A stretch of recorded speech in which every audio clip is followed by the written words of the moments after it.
Hello friends, आपका स्वागत है हमारे यूट्यूब चैनल स्टडी समथिंग पे। दोस्तों, जैसा कि आप लोगों को पता होगा कि मैं स्पेशली बिहार पुलिस के लिए एक सीरीज स्टार्ट किया हूं, जिसमें मैंने जीके, जीएस और स्पेशली कुछ हिंदी के भी प्रश्न लाए हैं। तो मैंने कुल मिलाकर के 4 पार्ट अभी तक अपलोड कर दिए हैं, जिसमें कि 2 पार्ट जीके के हैं और 1 पार्ट साइंस के हैं और 1 पार्ट करंट अफेयर्स के और 1 पार्ट हो गए हिंदी के। तो कुल मिलाकर के 5 पार्ट अपलोड हो चुके हैं और ये बिहार पुलिस का छठा सेट है। इसमें आज की वीडियो में हम लगभग 150 प्रश्न देखने वाले हैं। बहुत ही इंपॉर्टेंट, ज़्यादा डिस्कस नहीं करेंगे इसमें, क्योंकि समय काफ़ी लग जाता है डिस्कशन में और हम बहुत ज़्यादा प्रश्न नहीं देख पाते हैं। तो चलिए प्रारंभ करते हैं। पहला है, लार किसके पाचन में मदद करती है? लार जो है स्टार्च के पाचन में मदद करती है। तो पहला प्रश्न है। दूसरा प्रश्न है, नाभिकीय संयंत्र में कैडमियम के क्षार का उपयोग किस रूप में होता है? तो यह नियंत्रक के रूप में होता है। याद रखिए, कैडमियम या बोरोन का क्षार का जब प्रयोग किया जाए तो नियंत्रक के रूप में होगा। अगर पूछा जाए कि ग्रेफाइट का प्रयोग किस रूप में होता है, तो वो काम करता है स्नेहक के रूप में। क्वेश्चन नंबर 3 है, जल का घनत्व अधिकतम किस तापमान पर होता है? तो जल का घनत्व जो अधिकतम होता है वह 4 डिग्री सेल्सियस पर होता है। ऑप्शन बी, नंबर बी सही है कि जल का घनत्व जो होता है 4 डिग्री सेल्सियस पर अधिकतम होता है और आयतन जब पूछा जाए तो न्यूनतम होता है। और 100 डिग्री सेल्सियस पे क्या होता है? इसका क्वथनांक होता है। जल का क्वथनांक बिंदु क्या है? 100 डिग्री सेल्सियस। और इसका अगर हिमांक पूछा जाए तो है 0 डिग्री सेल्सियस। चलिए प्रश्न देखते हैं 4।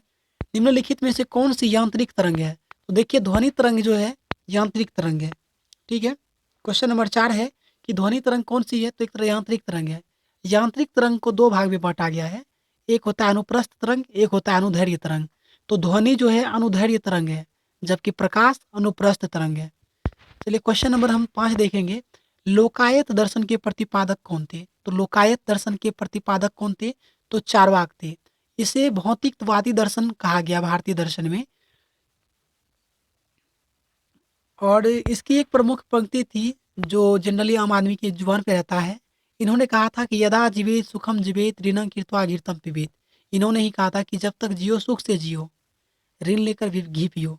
तो ये किसने कहा था? तो चार्वाक ने कहा था। ऑप्शन में और सब भी देखेंगे हम, और बहुत ज़्यादा प्रश्न। क्वेश्चन नंबर 6 है, तापमान बढ़ने के साथ द्रव की श्यानता क्या होती है? तो तापमान बढ़ने के साथ जो है द्रव की श्यानता घट जाती है। तो क्वेश्चन नंबर हम देखते हैं। क्वेश्चन नंबर 7 है। बहुत अच्छे अच्छे प्रश्न का हम आप लोगों के लिए कलेक्शन किए हैं। तो अपने दोस्तों के साथ शेयर कीजिए और वीडियो को लाइक करके आगे बढ़िएगा। निम्नलिखित में से किसको उपयोग गन पाउडर में होता है? तो देखिए, गन पाउडर में जो प्रयोग होता है वह होता है सल्फर का, चारकोल का और नाइटर का। ठीक। तो देखिए इसमें नाइटर कहाँ है? यहाँ देखिए, नाइटर को पोटेशियम नाइट्रेट भी कहते हैं। तो ये वाला ऑप्शन नंबर सी इसका सही है। इसके अतिरिक्त सल्फर और चारकोल का भी प्रयोग होता है इसको बनाने में। तो दोस्तों, पहले आपसे रिक्वेस्ट है कि चैनल को सब्सक्राइब करके वीडियो को पूरा जरूर देखना। निश्चित रूप से आपको इससे बहुत ज़्यादा मदद मिलने वाला है। अगर आप का एग्जाम 12 जनवरी को, मतलब अगर आपको 12 जनवरी और 20 जनवरी का आपका एग्जाम है बिहार पुलिस का, तो ये वीडियो निश्चित रूप से आपको बहुत हेल्प करने वाला है। और भी बहुत सारे वीडियोस मैंने बना दिए हैं, आप उन सभी वीडियोस को भी देख लीजिए। डिस्क्रिप्शन बॉक्स में मैं उसका लिंक दे दूंगा। और हमारी मेहनत को भी थोड़ा ध्यान में रखते हुए आप भी इस पे कुछ कदम उठाए, लाइक करके अपने दोस्तों के साथ शेयर कीजिए। अभी बज रहे हैं रात्रि के 2 और मैं अभी आप लोगों के लिए वीडियो शूट कर रहा हूँ, क्योंकि कल एग्जाम है। मतलब कि 12 जनवरी के एग्जाम के एक रात पहले मैं अभी इतना कुछ प्रैक्टिस कर रहा हूँ आप लोगों के लिए। तो जो छात्र एग्ज़ाम देकर के निकलेंगे बाहर, तो अगर वो चाहे तो मुझ मेरे साथ प्रश्न शेयर करना। तो मैं इस वीडियो के डिस्क्रिप्शन बॉक्स में अपना व्हाट्सअप नंबर दूँगा। आप उस पे जाकर मुझसे संपर्क कर सकते हैं। मैं आपको ज़रूर मदद करूँगा। चलिए हम प्रश्न संख्या 8 देखेंगे। मृदा में जीवों के सड़े गले अवशेष को क्या कहते हैं? तो इसको ह्यूमस कहते हैं। ह्यूमस क्या होता है? पृथ्वी की सबसे ऊपरी परत होती है, मिट्टी के दृष्टिकोण से देखा जाए तो, जिसमें कि छोटे-छोटे जीव-जंतु सड़ गल के मर जाते हैं। तो उसको कहते हैं ह्यूमस। चलिए क्वेश्चन नंबर हम 9 देखेंगे। जाफराबादी निम्नलिखित में से किसका एक नस्ल है? तो जाफराबादी जो है भैंस की एक नस्ल है। क्वेश्चन नंबर है, काम के बदले 10 है कि काम के बदले अनाज राष्ट्रीय कार्यक्रम की शुरुआत कब हुई? तो यह जो है 2004 ईस्वी में काम के बदले अनाज कार्यक्रम की शुरुआत हुई थी। देखिए, यहाँ से एक प्रश्न और पूछा जाता है कि किसान कॉल सेंटर की स्थापना कब हुई थी? तो जनवरी 2004 में ही हुआ था। तो ये प्रश्न भी आप ध्यान में रखिएगा। क्वेश्चन नंबर 11 है, बौद्ध धर्म के त्रिरत्न में क्या इंगित करता है? तो बौद्ध धर्म का जो त्रिरत्न है वह बुद्ध, धम्म और संघ है। देखिए, बौद्ध धर्म का जो त्रिरत्न है उसको त्रिशरण भी कहते हैं। बौद्ध धर्म जो बुद्ध, धम्म और संघ है, इसको त्रिशरण भी कहते हैं, जबकि जैन धर्म में से त्रिरत्न कहा गया है।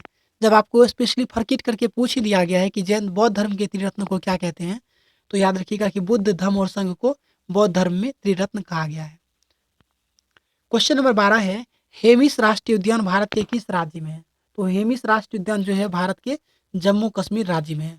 ऑप्शन नंबर देखिए, इसमें और से भी बहुत अच्छे अच्छे प्रश्न बनते हैं, तो त्रिपुरा के बारे में आपको बता दूं, संभवतः इसके बारे में एग्जाम में आ सकता है कि त्रिपुरा ही भारत का एकमात्र ऐसा राज्य है जो तीनों ओर से बांग्लादेश से घिरा है और इसकी अपनी जो भाषा है वो भी बांग्ला ही है।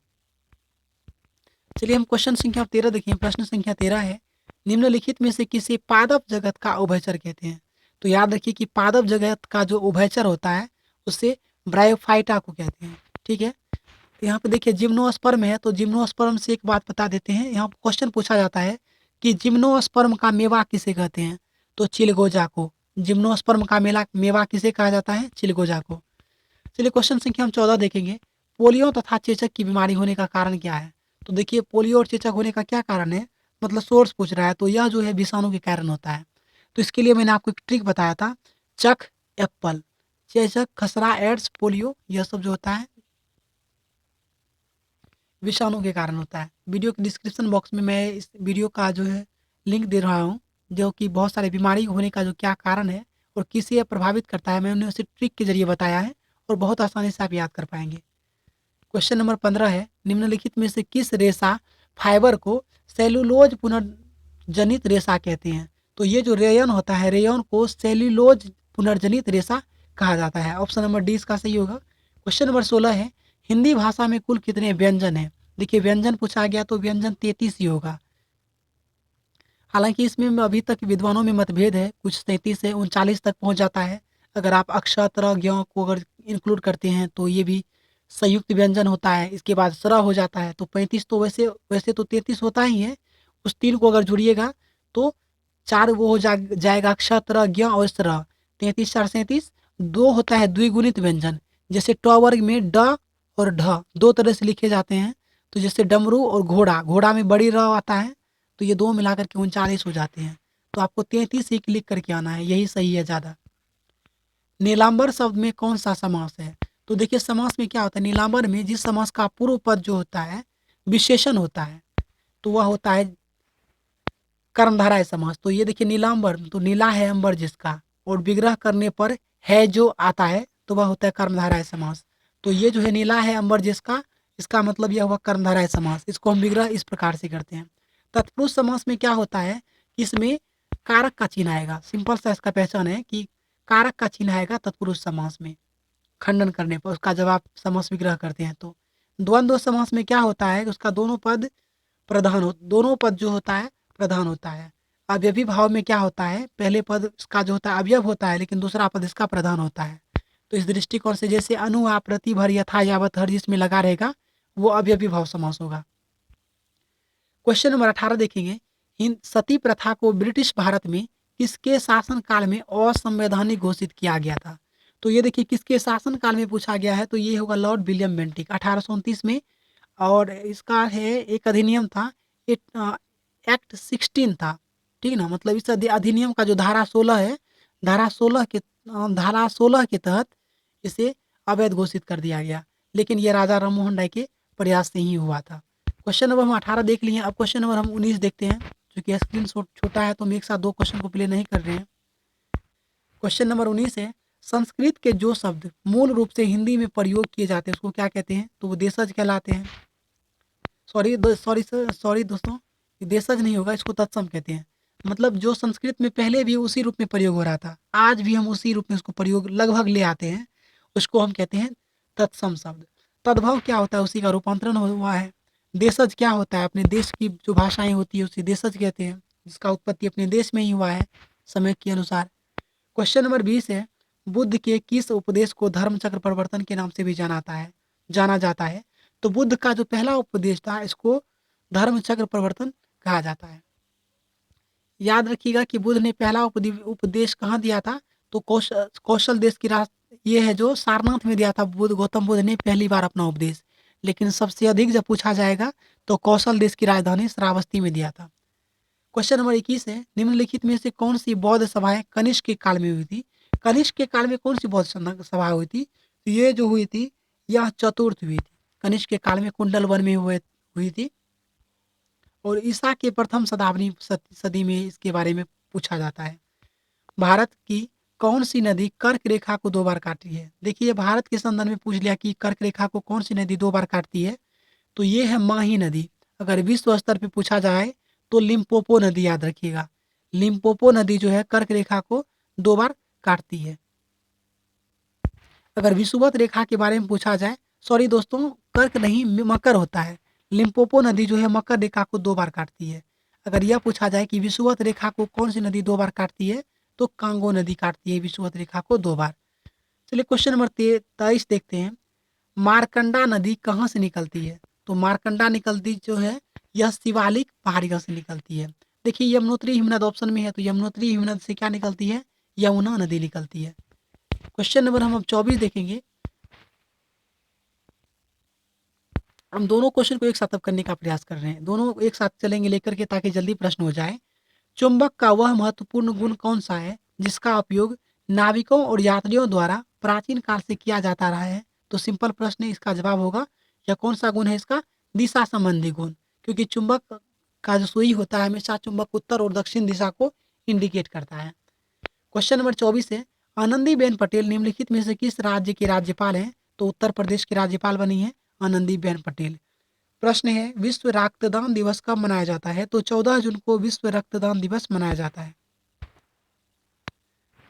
क्वेश्चन नंबर हम 29 देखेंगे। राज्यसभा में राष्ट्रपति द्वारा मनोनीत सदस्यों की संख्या कितनी होती है? तो देखिए, राज्यसभा में 12 और लोकसभा में 2, और इन्हें क्या कहते हैं? Anglo Indian. राष्ट्रपति 2 एंग्लो इंडियन को नियुक्त करते हैं। कुल मिलाकर के 14 हिंदू नियुक्त करते हैं, जिसमें 12 राज्यसभा में और 2 लोकसभा में। राज्यसभा को ऊपरी सदन भी कहते हैं और विरुद्धाओं का सदन भी कहा जाता है, जबकि लोकसभा को प्रतिनिधि सदन या प्रतिनिधि सभा या निम्न सभा भी कहा जाता है। क्वेश्चन नंबर है 30, जल का अपवर्तनांक कितना है? बहुत इंपॉर्टेंट प्रश्न है। जल का अपवर्तनांक जो होता है, यह लगभग 1.33 होता है, और बर्फ का अपवर्तनांक भी लगभग यही होता है। क्वेश्चन नंबर हम 31 देखेंगे। हिमखंड के पिघलने का मुख्य कारण क्या है? तो इसका कारण है भूमंडलीय ताप वृद्धि। क्वेश्चन नंबर 26 देखते हैं, ये देख लिए हैं। अब देखते हैं, प्रेमदास स्टेडियम किस देश में है? तो प्रेमदास स्टेडियम जो है श्रीलंका में है। क्वेश्चन यह भी पूछा जाता है कि ग्रीन पार्क स्टेडियम कहाँ है? तो यह भारत के कानपुर में है।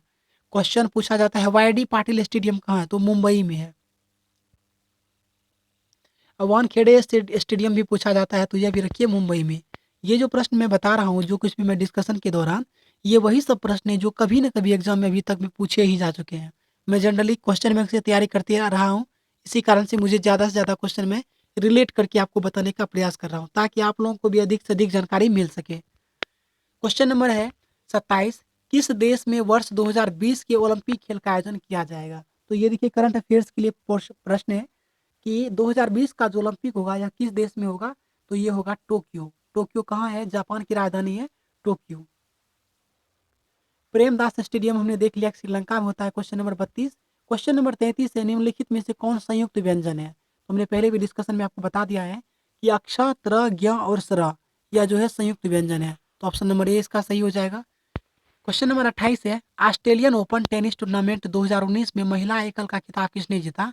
तो ऑस्ट्रेलियन का देखिए, इसमें ट्रिक तो बहुत ज़्यादा, मतलब आपको देख ले होंगे, इसके लिए हम आपको शॉर्ट ट्रिक बता रहे हैं एक बार।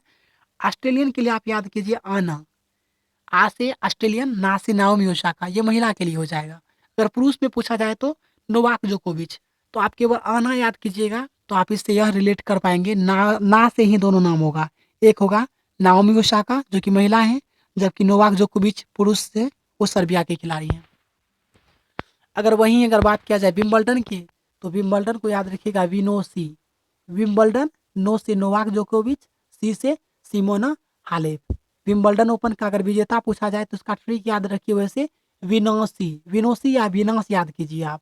विंबलडन से, वी से विंबलडन याद हो जाएगा, ना से नाओमी ओसाका और नोवाक जोकोविच, स से सिमोना हालेप। इसलिए हम नोवाक जोकोविच के हैं, विनोसी आपको याद कीजिए। क्वेश्चन नंबर हम देखते हैं 34 किस कारण से आकाश का रंग नीला दिखाई देता है? तो हमने पहले वीडियो में बहुत ज़्यादा लंबा डिस्कशन किया था। तो यह होता है प्रकाश के प्रकीर्णन के कारण आकाश का रंग नीला दिखाई देता है। बहुत सारे प्रश्न ऐसे हैं जो रिपीटेड है, मैंने ऑलरेडी इसको करवा दिया। अगर उसे नहीं देखा आप लोगों ने, उसे देख लीजिए, बहुत ज़्यादा लाभ मिलेगा उसमें। 100 प्रश्न को डिस्कशन करने के लिए हमने लगभग 500 प्रश्न का डिस्कशन कर लिया हमने डिस्कशन के ज़रिए। आप उस वीडियो को ज़रूर देख लीजिए, साइंस का पार्ट है। इस वीडियो के डिस्क्रिप्शन बॉक्स में उसका लिंक अवेलेबल है, आप वहाँ से देख सकते हैं। क्वेश्चन नंबर 35 है, आयुष्मान भारत योजना किससे संबंधित है? तो आयुष्मान भारत योजना का संबंध है तो स्वास्थ्य से। क्वेश्चन नंबर 41 है, ज्येष्ठ का विलोम क्या होगा? तो कनिष्ठ होगा। क्वेश्चन नंबर 36 है, निम्न में से कौन सा देश 2020 से हवाई जहाज के टिकट पर ग्रीन टैक्स लगाने की घोषणा की है? तो ये फ्रांस है। और आपको बता दूं कि गाफा टैक्स भी फ्रांस ने ही लगाया है। गाफा का मतलब है GAF है, गूगल, अमेजन, फेसबुक और एप्पल टैक्स। और फेड कप 2019 का जो जीता है वह भी फ्रांस ने ही जीता है। तो यहाँ से हमने 4 महत्वपूर्ण प्रश्न देख लिए। क्वेश्चन नंबर 42 है, मई 2019 में विश्व की पहली महिला क्रिकेट पत्रिका लॉन्च की गई, उसका क्या नाम है? तो इसका नाम रखा गया है क्रिक जोन। क्वेश्चन नंबर है 37, भारत के वर्तमान में महान्यायाधीश महान्यायवादी है, सॉरी, ये महान्यायवादी कहिए या इसको अटॉर्नी जनरल कहते हैं, ये कौन है? तो अभी जो है अटॉर्नी जनरल वर्तमान में, तो ये के वेणुगोपालन जो भारत के महान्यायवादी होते हैं। भारत के महान्यायवादी संसद के किसी सदन का सदस्य रहे बिना भी वह उसमें भाग ले सकता है, लेकिन मताधिकार वो नहीं कर सकता। और महान्यायवादी जो होते हैं भारत के सबसे बड़े कानूनी या विधिक अधिकारी होते हैं। अगर पूछा जाए कि भारत का सबसे बड़ा विधि अधिकारी कौन होता है, तो अटॉर्नी जनरल या महान्यायवादी। ये केंद्र का बात के बारे में बता रहे हैं आपको। अगर राज्य सरकार के बारे में पूछा जाए कि राज्य सरकार का सबसे बड़ा विधिक अधिकारी कौन होता है, तो याद रखिएगा कि महाधिवक्ता या एडवोकेट जनरल। क्वेश्चन नंबर 38 है, भारत सरकार की योजना आशा का संबंध किससे है? तो यह है स्वास्थ्य और परिवार कल्याण से। क्वेश्चन नंबर 43 है, रामनाथ कोविंद को 14वें राष्ट्रपति के रूप में कब चुना गया? तो ये जुलाई 2017 में से चुना गया था। अरावली पर्वत की जो सबसे ऊंची चोटी है उसका क्या नाम है? तो इसका जो नाम है वह है गुरु शिखर। गुरु शिखर जो है अरावली पर्वत चोटी की सबसे ऊंची शिखर है। क्वेश्चन नंबर है 45 देखेंगे हम, प्रतिजैविक औषधियों का उपयोग किसके बचने के लिए किया जाता है? तो यह जो होता है तो जीवाणु जनित रोग से बचने के लिए प्रतिजैविक औषधि का प्रयोग किया जाता है। क्वेश्चन नंबर 46 है, किस अनुच्छेद के अंतर्गत धन विधेयक परिभाषित है? तो अनुच्छेद 110 के तहत जो है धन विधेयक के बारे में बताया गया है। आपको जानकारी के लिए बता दें कि लोकसभा यानी कि लोकसभा अगर धन विधेयक को प्रस्तुत करती है राष्ट्रपति के पास, तो राष्ट्रपति उसे 14 दिन के भीतर या तो स्वीकृति देगी या फिर पुनः विचार के लिए भेज सकती है, लेकिन 14 दिन के भीतर ही उसे जो कुछ भी स्टेप है वो लेना पड़ेगा। क्वेश्चन नंबर 39 देखेंगे कि मिनी माता रोग का संबंध किससे है? तो मिनी माता रोग का संबंध है पारा के प्रदूषण से। HG है पारा का चिन्ह। अगर वहीं पूछा जाता कि इटाई इटाई रोग का संबंध किससे है, तो वो देखिए कैडमियम प्रदूषण से। इटाई इटाई रोग जो है वो कैडमियम से संबंधित है। क्वेश्चन नंबर है, किसके समान दूसरा ना हो उसको क्या कहते हैं? जिसके समान दूसरा ना हो उसको क्या कहते हैं? अद्वितीय कहते हैं और अनुपम कहते हैं। अब हम क्वेश्चन नंबर 47 देखेंगे, मजलिस किस देश के संसद का नाम है? तो मजलिस जो है मालदीव के संसद का नाम है मजलिस। क्वेश्चन नंबर 48 है, भारत का सबसे सॉरी यहाँ पे मालदीव 47, क्वेश्चन नंबर 47 का सी आंसर ही सही होगा मालदीव। और मालदीव की राजधानी का क्या नाम है? माले। क्वेश्चन नंबर 48 है, भारत का सबसे बड़ा नागरिक सम्मान कौन सा है? तो भारत का देखिए सबसे बड़ा नागरिक सम्मान पूछ लिया गया है तो भारत रत्न होगा भारत का सबसे बड़ा नागरिक सम्मान। अगर सैन्य सम्मान कहा होता तो परमवीर चक्र जो है सैन्य सम्मान है। क्वेश्चन नंबर 19 है, बहत कहाँ की मुद्रा है? तो बहत जो है थाईलैंड की मुद्रा है बहत। क्वेश्चन नंबर 50 है, पृथ्वी पर सबसे प्रचुर मात्रा में कौन सी धातु पाई जाती है? देखिए धातु के बारे में पूछा गया है तो ऑप्शन के अनुसार से लोहा है, लेकिन नहीं तो सिलिकॉन होगा। पृथ्वी की सतह पर जो पाया जाता है वह सबसे अधिक ऑक्सीजन, सिलिका, एल्यूमिनियम, लोहा, इस प्रकार इसका श्रृंखला है। तो यहाँ पे जो इसका 50 नंबर का जो सही जवाब होगा वह होगा एल्यूमिनियम। लोहा नहीं होगा क्योंकि लोहा चौथे स्थान पे आता है। अगर एल्यूमिनियम भी रहता उसके स्थान पे अगर सिलिका रहता तो आपको सिलिका या सिलिकॉन को क्लिक करना होता। अगर यह पूछा जाता कि तत्व कौन सा सबसे अधिक है तो ऑक्सीजन है। ये हमने 50 प्रश्न देखा। अब हम फिर से एक बार 50 प्रश्न का श्रृंखला शुरू करते हैं और देखते हैं इस प्रश्न में हम लोग कितना कुछ बेहतर कर पाते हैं। पानी से हाइड्रोजन को अलग करने की प्रक्रिया को क्या कहते हैं? तो इसका सही जवाब क्या होगा? विद्युत अपघटन। पानी से जो हाइड्रोजन को अलग करने की प्रक्रिया है उसको कहते हैं विद्युत अपघटन। क्वेश्चन नंबर 2 है, ग्रीन हाउस प्रभाव का क्या अभिप्राय है? ग्रीन हाउस का क्या मतलब है? कि कार्बन डाइऑक्साइड गैस के कारण सौर ऊर्जा का संग्रह। क्वेश्चन नंबर 5 देख लेते हैं पहले। जब एक पुष्प के परागकण उसी पुष्प के वर्तिकाग्र से होता है तो परागण कहलाता है। वह किस प्रकार का परागण कहलाएगा? तो वह कहलाएगा स्वपरागण। क्वेश्चन नंबर 6 है, आरएनए का प्राथमिक कार्य क्या होता है? तो आरएनए का जो प्राथमिक कार्य होता है वह होता है प्रोटीन संश्लेषण। क्वेश्चन नंबर 7 है कि फीफा विश्व कप 2022 का आयोजन कहाँ होगा? तो यह होगा कतर में। फीफा विश्व कप 2022 का आयोजन होगा कतर में। क्वेश्चन नंबर 3 देखेंगे, हाइड्रोजन में जो सबसे अधिक प्रभावशाली है या क्रियाशील है वह कौन सा है? तो यह फ्लोरीन है। क्वेश्चन नंबर हम 4 देखेंगे, सबसे प्रचुर मात्रा में मौजूद दुर्लभ गैस कौन सा है? तो सबसे प्रचुर मात्रा में जो उपलब्ध अभी दुर्लभ गैस है वह कौन सा है? तो यह होगा आर्गन। आर्गन का जो प्रतिशत है वायुमंडल में अक्रिय गैसों में सबसे अधिक है। कितना है? 0.93%। याद रखिए कि वायुमंडल में अगर यह पूछा जाए कि कौन सा अक्रिय गैस वायुमंडल में सबसे अधिक है तो वह होगा आर्गन। लेकिन ऐसे अगर जनरल प्रश्न पूछ लिया जाए कि वायुमंडल में किस गैस की अधिकता है तो नाइट्रोजन, लगभग 78%। अगर प्रश्न यह पूछा जाए कि कौन सा निष्क्रिय गैस है जो वायुमंडल में नहीं पाया जाता है तो उसका नाम है रेडॉन। चलिए हम क्वेश्चन नंबर 8 देखते हैं, निम्नलिखित में से 23वें मुख्य चुनाव आयुक्त कौन है? तो ये कौन है? सुनील अरोड़ा। यहाँ से 2 प्रश्न पूछे जा सकते हैं कि पूछे जाएंगे कि वर्तमान में मुख्य चुनाव आयुक्त कौन है? तो सुनील अरोड़ा। और इसका अगर श्रृंखला पूछ दिया जाए यानी कि सीरीज पूछ दिया जाए तो 23वें हैं। चलिए क्वेश्चन नंबर 9 देखेंगे, हाल ही में सौरव गांगुली को किस बोर्ड का नया अध्यक्ष बनाया गया है? तो ये जो है बीसीसीआई के बने हैं, भारतीय cricket control board. Question number 10 है, आयात कर मतलब आयात कर जो होता है यह किस प्रकार का कर है? तो यह व्यापार की मात्रा को घटाता है। आयात कर क्या करता है? व्यापार की मात्रा को घटा देता है। क्वेश्चन नंबर 11 है, निम्नलिखित में से कौन सा उपकरण विद्युत ऊर्जा को यांत्रिक ऊर्जा में परिवर्तित करता है? तो विद्युत ऊर्जा को जो यांत्रिक ऊर्जा में इंडिकेट मतलब चेंज करता है वह है विद्युत मोटर। क्वेश्चन नंबर 12 है, संवेग को अगर 2 गुना करने पर गतिज ऊर्जा पे क्या प्रभाव पड़ेगा? तो यह जो होगा 4 गुना हो जाएगा। संवेग को अगर दुगुना किया जाए तो गतिज ऊर्जा पे क्या प्रभाव होगा? वह 4 गुना हो जाएगा। क्वेश्चन नंबर 13 है, निम्नलिखित में से कौन सा मिलान गलत है? तो चलिए ये इधर जो है इसका मतलब है कि एक तरफ इसका दिया गया है जनजाति और उसके संबंधित जगह। तो एस्किमो देखिए क्वेश्चन नंबर 13 है, इसका कौन सा गलत है वो देखेंगे। एस्किमो जो है ग्रीनलैंड और कनाडा पाया था, यह सही है। सेमंग श्रीलंका, ये गलत है। बद्दू अरब है, सेमंग जो है मलेशिया में पाया जाता है, बद्दू है अरब में और है बोरो ब्राजील में। क्वेश्चन नंबर 14 है, निम्नलिखित में से किस युद्ध में अंग्रेजों ने सिराजुद्दौला को हराया था?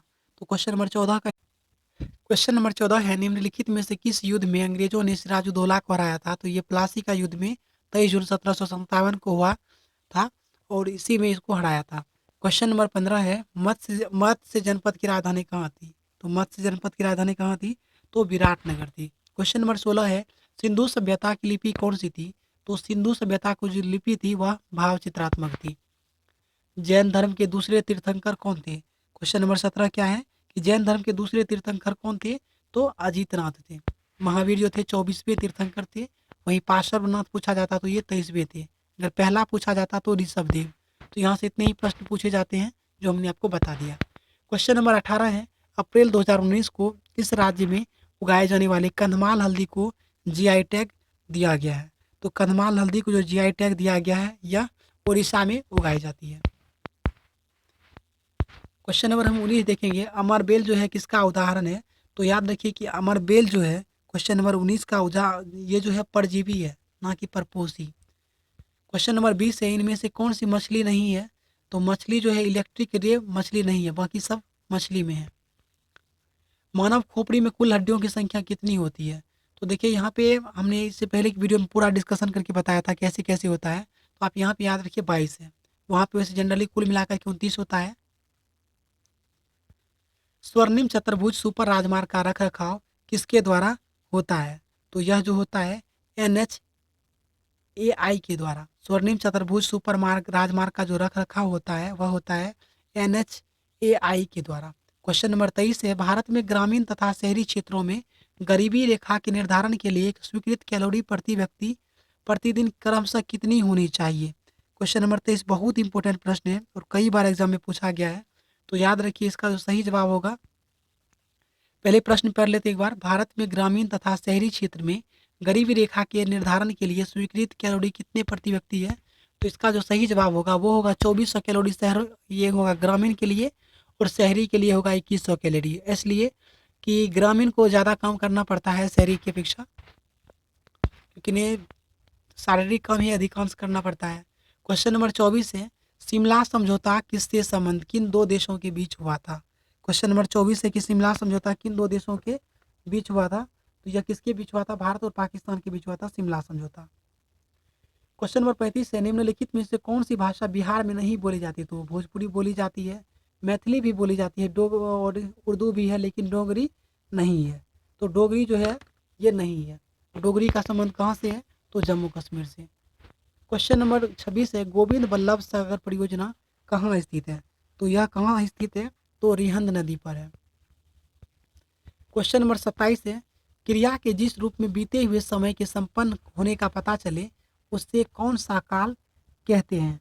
तो उसे कहते हैं भूतकाल। मतलब कि क्रिया के जिस रूप में बीते हुए समय का जो ज्ञात होता है, हमें समय का पता चलता है, वह होता है भूतकाल। जैसे कि मैंने खाना खाया था, मैंने खाना खाया था, ये क्या है? भूतकाल है, पहले हो चुका है, वर्तमान में तो नहीं है। समास के किसे कहते हैं? तो समास में क्या होता है? देखिए क्वेश्चन नंबर 28 बहुत इंपॉर्टेंट प्रश्न है और एक परिभाषा टाइप से है। तो समास किसको कहते हैं? इसमें क्या होता है? दो शब्दों का मेल होता है, न कि वर्णों का। जहाँ पे वर्णों का मेल होता है तो वहाँ संधि होता है। क्वेश्चन 29 है यह लड़की सुंदर है, यह कौन सी संज्ञा है? तो जनता, यह क्वेश्चन नंबर 29 का जो सही जवाब होगा ये भाववाचक है, क्योंकि यह भाव बता रहा है कि लड़की क्या है, लड़की सुंदर है, उसका गुण धर्म बता रहा है, यह है भाववाचक। क्वेश्चन नंबर 30 है इनमें विशेषण शब्द है।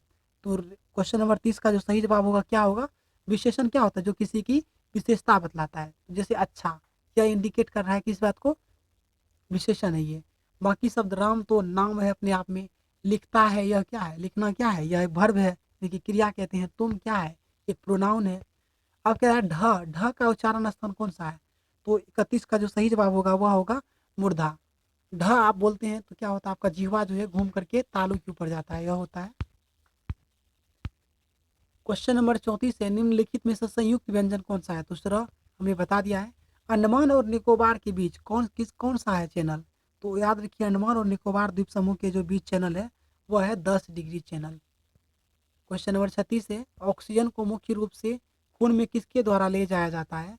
तो ऑक्सीजन में जो ऑक्सीजन को जो मुख्य रूप से खून में जो ले जाया जाता है वह मुख्य काम किसका है?